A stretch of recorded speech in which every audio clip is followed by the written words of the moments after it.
நானும் முடிஞ்ச அளவுக்கு எல்லாத்திட்டையும் கேட்டு பார்த்துட்டேன்டா. இதுக்கு மேல என்கிட்ட சக்தி இல்லடா. அதிகபட்சமா ஒரு 2 லட்சம் ரூபாய் என்னால புரட்ட முடியும்டா. அப்புறம் மிச்சம் இருக்கிற பணத்துக்கு என்னடா பண்றது?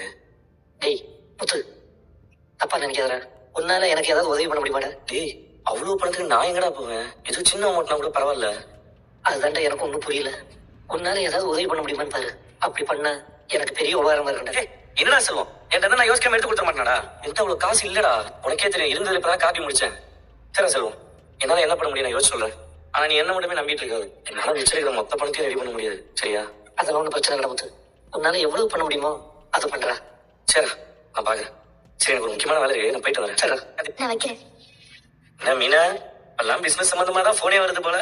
பணம் அக்கௌண்ட் எல்லாம் பேசிட்டு இருக்கியே.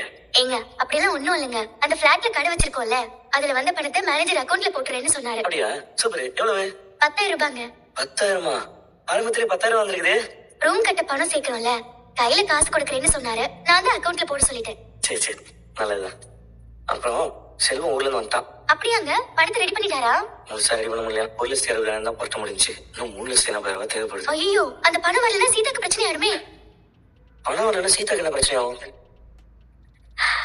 அது இல்ல, உங்க மேல அருணுக்கு கோவம் இருக்கு. அதை நினைச்சு சீதா ரொம்ப கவலையா இருப்பா. இப்ப பணம் கொடுத்தா அவர் கோவம் கொஞ்சம் குறையும்ல. உங்களுக்குள்ள இருக்கிற பிரச்சனை சரியாகும். அதனாலதான் சொன்னேன். மத்தபடி வேற எதுவும் இல்ல? இல்ல இல்ல, எதுவும் இல்லைங்க. பணத்துக்கு நம்மளால என்ன செய்ய முடியும் தான் நான் யோசிச்சுட்டு இருக்கேன். ஏங்க, சரோஜாக்கா கிட்ட நான் 50,000 ரூபாய்க்கு சீட்டு போட்டு வச்சிருக்கேன். 3 மாசம் தான் பாக்கி இருக்கு. அதை எடுத்துடுறேங்க.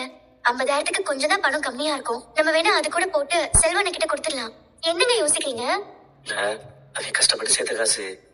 ஒரு நல்லது நடக்கிறதுக்காக கொடுக்குறோம். அதனால எனக்கு ஒண்ணும் இல்ல, நான் எடுத்து தரேன். இருந்தாலும் இன்னும் 2.5 லட்சம் தேவைப்படுமே. நம்ம கிட்ட அடகு வைக்க நகை கூட இல்லைங்க. ஏமினா, நம்ம 2வது கார் இருக்குல்ல, அதுக்கு இப்பதான் டியூ முடிஞ்சது. அதனால அடமான வச்சு காசு வாங்கிடலாமா? அது உங்க தொழிலுக்குன்னு இருக்கிறது. அது போய் ஏங்க? அதான் இன்னொரு கார் இருக்குல்ல. இப்போதைக்கு நம்ம கிட்ட அடகு வைக்கிறதுக்கு கார் மட்டும் தான் மீனா இருக்கு. அதை வச்சு பணத்தை கொடுத்துடலாம். நீ என்ன சொல்ற? அதுக்கு மாசம் மாசம் எப்படிங்க டியூ கட்டுவீங்க? செல்வத்துக்கு வேலை வைக்கிறோம், அவனையும் மாசம் மாசம் கட்ட சொல்லிடலாம். அதை அவன்கிட்ட நான் பேசிக்கிறேன். உனக்கு ஓகேவா? சரிங்க.